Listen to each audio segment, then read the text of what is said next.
Dans la série compétences à transférer aux collègues et confrères qui évoluent sur le terrain, l'audit vétérinaire en est naturellement donc une. Et il s'agit d'un exercice très utile dans le milieu tropical parce que voilà, lors d'une visite d'élevage, l'audit vous permet de parcourir l'ensemble des 6 paramètres. D'abord l'éleveur avec son organisation, ses investissements, ses objectifs qui étaient visés.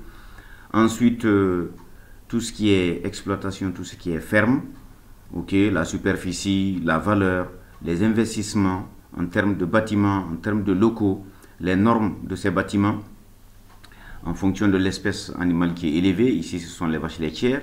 Donc, vous voyez les étables qui sont en tout cas aux normes et qui s'adaptent, qui sont bien adaptés au milieu tropical sahélien qui est chaud, avec tout l'équipement, l'eau, les mangeoires, les abreuvoirs. Ensuite, vous avez le couloir de vaccination qui fait aussi partie des équipements.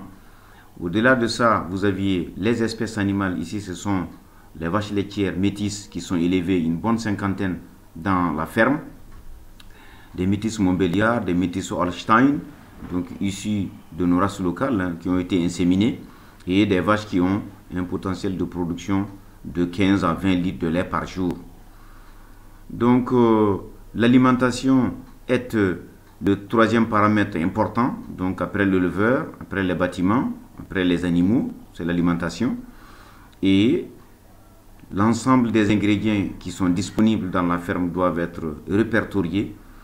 Les quantités qui sont distribuées par jour doivent être connues. Ici, vous aviez des sacs de tourteaux que vous voyez tout simplement. Ensuite, des sacs de son. Donc, vérifier la qualité, la quantité, les dates de péremption et éventuellement connaître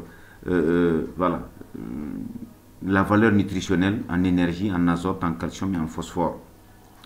Dans ce volet alimentation, dans cette ferme, nous avions la culture fourragère qui est pratiquée avec de la luzerne et ensuite l'herbe à éléphant qui malheureusement, je pense, n'a pas bien marché.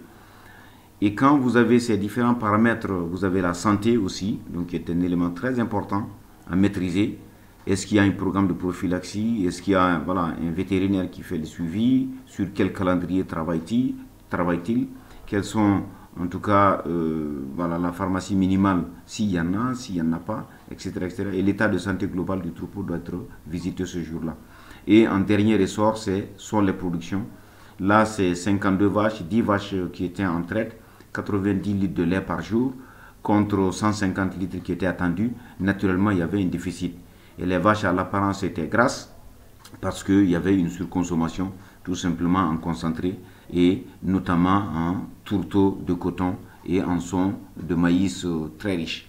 L'absence de fourrage était également, en tout cas, une anomalie. Et la conclusion de cet exercice d'audit, c'était tout simplement, en tout cas, une suralimentation, manque de fourrage et des vaches qui étaient grasses et la production laitière qui était naturellement insuffisante.